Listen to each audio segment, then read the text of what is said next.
اس میں دو رائے نہیں ہے کہ بائنڈنگ فورس اب وہی ہے ٹوٹل. کل تھے یا نہیں تھے اب وہی ہیں. اگر وہ بیرکوں میں مکمل چلے جاتے ہیں اور لا تعلق ہو جاتے ہیں تو یہ ملک ویسے ٹوٹ جائے گا، کیونکہ یہ سیاستدان تو کرپٹ ہو چکے ہیں. یہ تو آج بھی لوٹ مار میں لگے ہوئے ہیں. پنجاب ہو، کے پی کے ہو، سندھ ہو، بلوچستان کو تو رہنے ہی دیں. ہر جگہ لوٹ مار کا بازار گرم ہے. اور لوگوں کے کیا حال ہیں میں آپ کو پہلے دو جھلک دکھاتا ہوں. ایک ساتھی ایک ہی جگہ لگا دیتا ہوں دونوں ویڈیو. آپ ذرا حالات دیکھیں کہ یہ قوم دیکھیں. میں سب کچھ یہاں سے بیٹھ کے امریکہ سے نیو یارک سے دیکھتا ہوں. میں ایک فرسٹ ورلڈ میں رہتا ہوں. جب میں اپنے لوگوں کے حالات دیکھتا ہوں رو پڑتا ہوں. پھر لوگ کہتے ہیں کہ تمہیں بہت تکلیف ہوتی ہے. ہاں مجھے بہت تکلیف ہوتی ہے. یہ امریکن، یہ یورپین یا جو بھی ڈیولپ کنٹریز ہیں یہ آسمانی مخلوق نہیں ہے. انہوں نے اسی زمین سے سیکھا ہے جس زمین پہ ہم سب رہتے ہیں. بہرحال پہلے یہ دو ویڈیو دیکھیے اور پھر بتائیے کوئی جمہوریت، کوئی ایتھیٹیرین سسٹم، کوئی نظام ایسا ہو سکتا ہے کہ انسان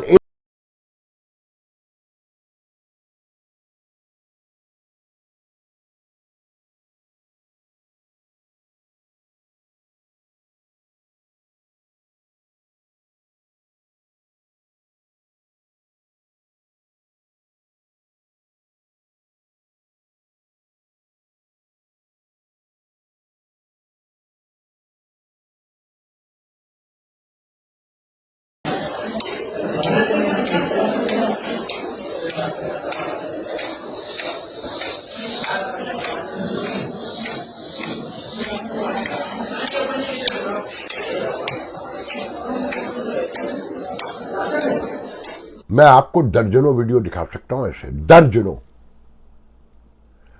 اس سے زیادہ خطرناک ویڈیو. اور میں حل بتانے سے پہلے ایک اور بات بتانا چاہتا ہوں. کشمیر میں لوگ ابھی بھی بیٹھے ہیں. الیکشن کمپلیٹ نہیں ہوا. بلاول نے بھی کہہ دیا کہ ساری لوٹ مار چھین کے باوجود الیکشن مکمل نہیں ہو سکا کہ راولہ کوٹ کے علاقے کی جو 5-6 سیٹیں، کیونکہ وہاں کے حالات اجازت نہیں دیتے. اور اب حالات یہ ہیں کہ دونوں طرف کے کشمیریوں کو دکھایا جا رہا ہے. انڈیا سے بھی ویڈیو بن رہی ہیں اور یہاں سے بھی بن رہی ہیں. ایک دوسرے کو ویو کر رہے ہیں اور وہاں ولاگر بھی آ گئے ہیں اور وہ انڈیا کے زیر انتظام کشمیر کے کشمیریوں سے کہلوا رہے ہیں کہ پاکستان نے ناجائز قبضہ کیا اور ہم اپنے بھائیوں سے بہنوں سے ملنا چاہتے ہیں. ہم ایک دوسرے کو ہاتھ ہلاتے ہیں، ایک دوسرے کو دیکھنے کو تڑپتے ہیں. اور پاکستان نے جتنا ظلم کیا ہے یہاں کشمیر میں نہیں ہوا. اور اس کی گواہی اب زیر انتظام پاکستان کی جو کشمیر ہے وہ کشمیری دے رہے ہیں. ان کی بچیوں کے، ان کی عورتوں کے، ان کے بوڑھوں کے، ان کے جوانوں کے ہزاروں ویڈیو موجود ہیں جو روز بتاتے ہیں کہ یہاں حالات کتنے خراب ہو چکے ہیں. کس بے دردی سے ریاست نے ہمیں دھوکہ دیا اور ہمیں مارا جا رہا ہے. اب یہ دونوں طرف سے جو ویڈیو آ رہے ہیں اور وہاں ولاگر دکھا رہے ہیں تو اس کا مطلب یہ ہے کہ انڈیا کوئی بھی ایڈونچر کر سکتا ہے نا. میں یہ نہیں مانتا کہ انڈیا پھنسا ہوا ہے اور وہ کوئی ایڈونچر نہیں کرے گا.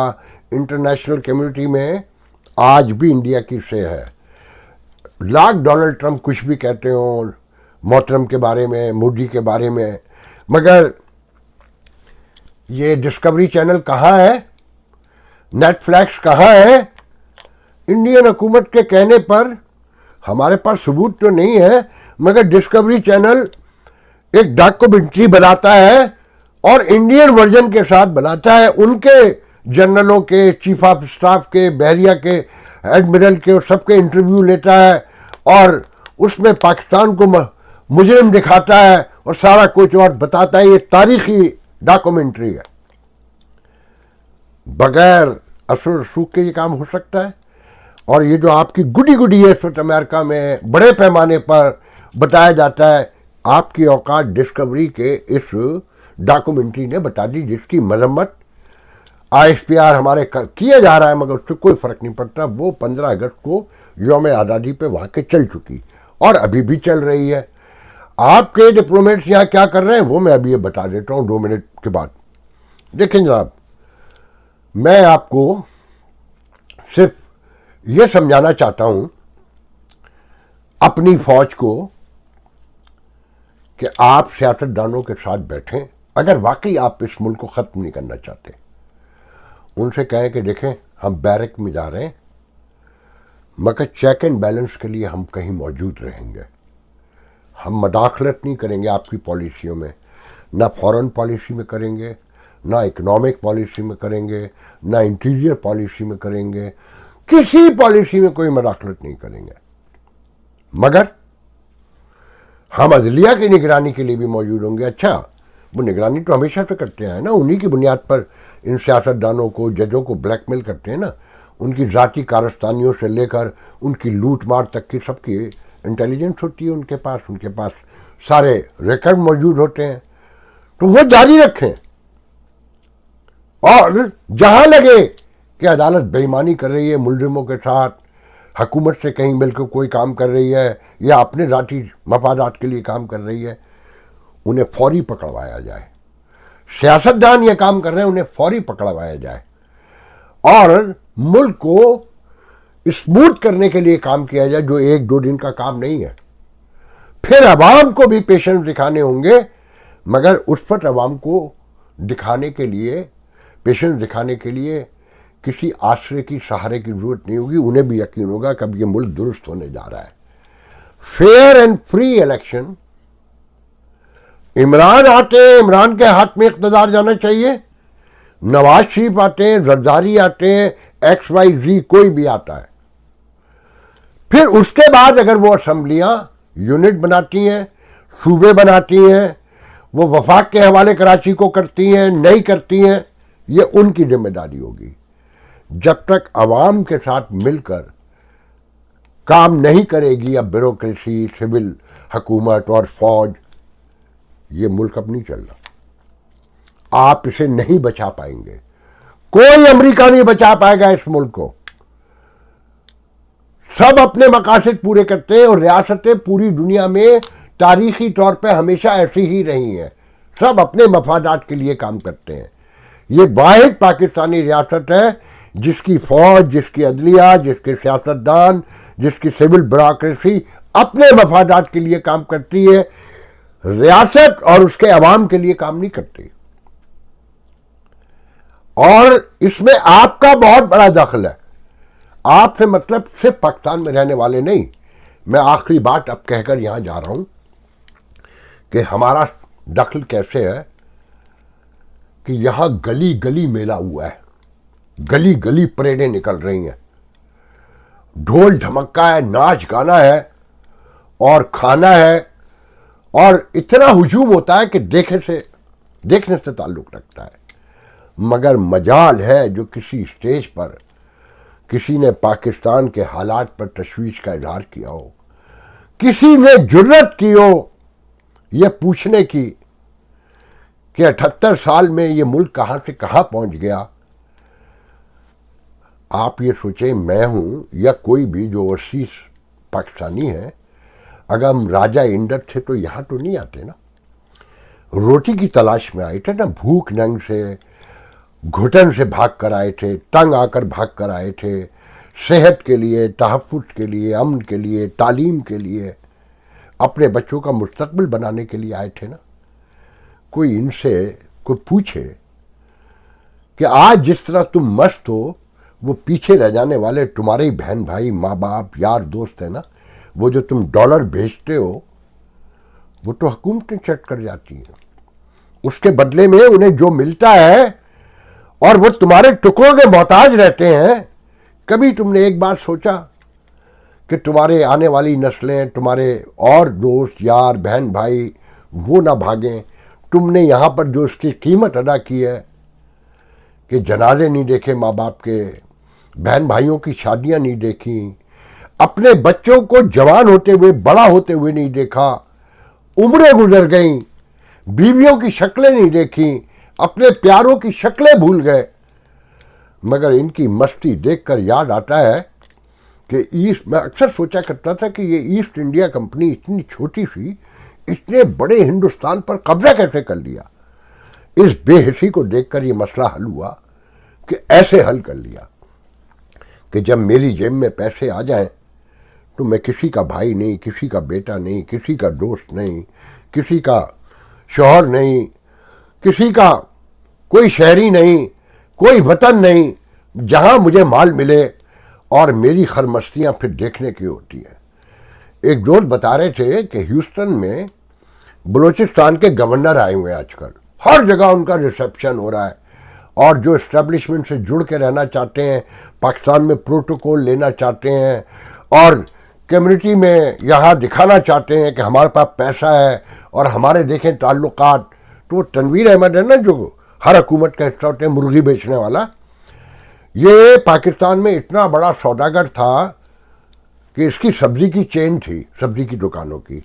رؤوف کلاسر نے بتایا کہ سبزی بیچتے تھے اور یہ کہتے ہیں میں مزدوری کرتا تھا، تو ہم مان لیتے ہیں کہ ان کے مزدوری کے فرنچائز ہوگی، مزدور سپلائی کرتے ہوں گے، اور جتنے مزدوروں کی ضرورت ہوتی ہوگی یہ خود جا کے کام کر لیتے ہوں گے۔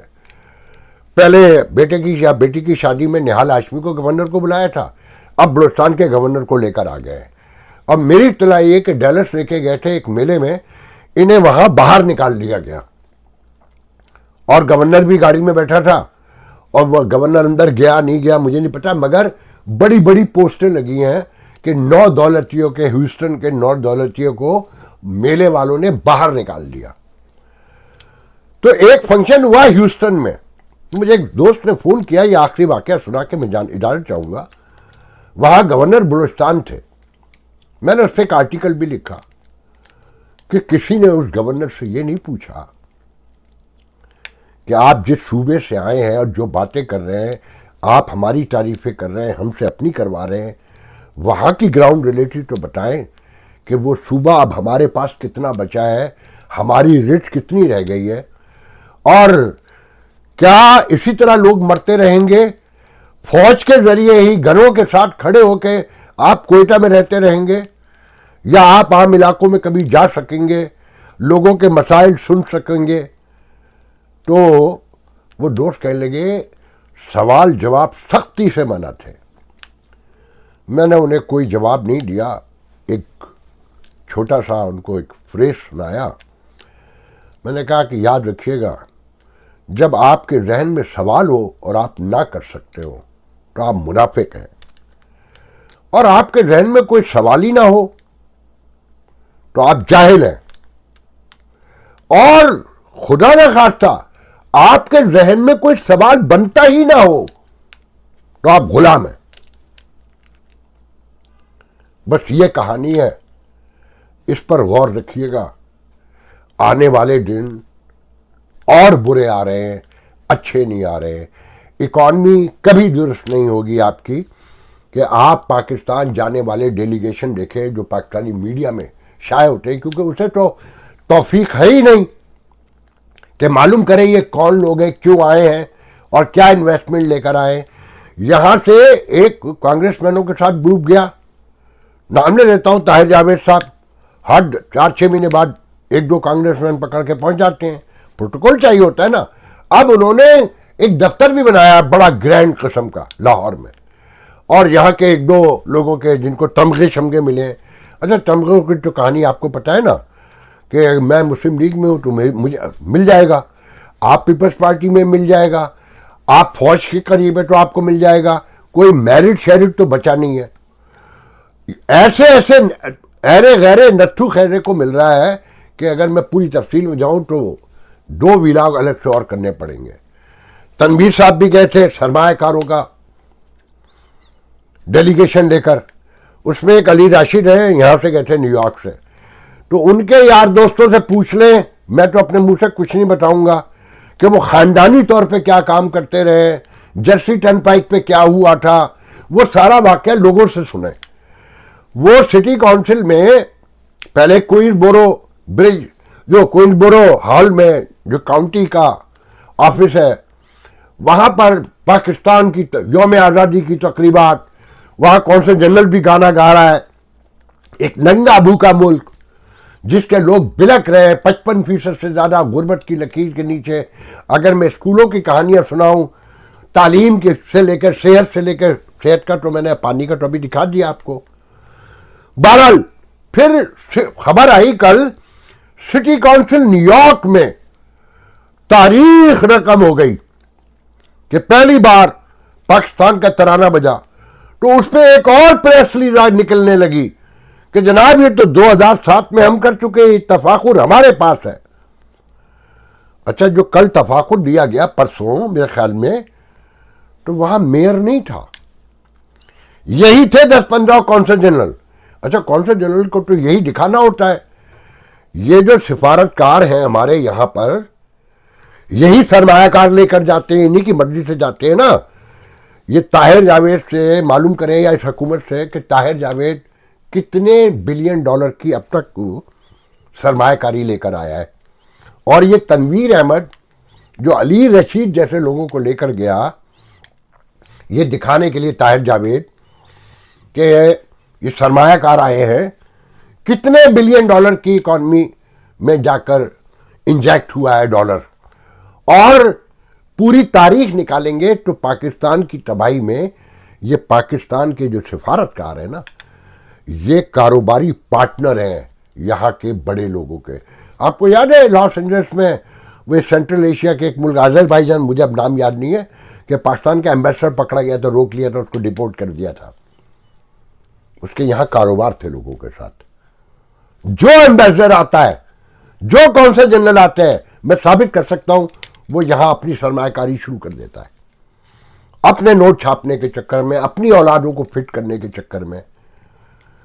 اب آپ یہ بتائیے کہ 200-400 ملین ڈالر جن کی ٹوٹل ورتھ یہاں بتائی جاتی ہو, طاہر جاوید سے کوئی یہ پوچھے کہ تمہارا جو کاروبار ہے وہ تو میڈیکیٹ کے ساتھ جڑا ہوا ہے, یہاں میڈیکیٹ میں جو کچھ ہو رہا ہے وہ ساری دنیا کو پتہ ہے.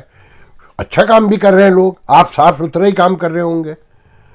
پاکستان آپ کے تو ایکسپرٹی ٹوٹل ہاسپٹل سے لیبارٹری بنا کے بلڈ چیک کرنا اور اس طرح کا ہی کام کر رہے ہیں نا. پاکستان میں ہیلتھ کے سسٹم میں آپ ثابت تو کیجئے کہ آپ 50 ملین ڈالر بھی لے کر گئے. بات یہ ہے کہ سب کو پتا ہے کہ وہاں نظام ٹوٹ چکا ہے, کلیپس ہو چکا ہے. اب یہ ریاست کلیپس ہو رہی ہے, جتنے لوگ جو مال بنا سکتے ہیں وہ منا لیں. یہاں سے بھی لوٹنے کے لیے لوگ پہنچے ہوئے ہیں اور وہاں تو غدر مچا ہوا ہی ہے. آج کے لیے اجازت دیجیے, انشاءاللہ کل گفتگو ہوگی. اللہ حافظ.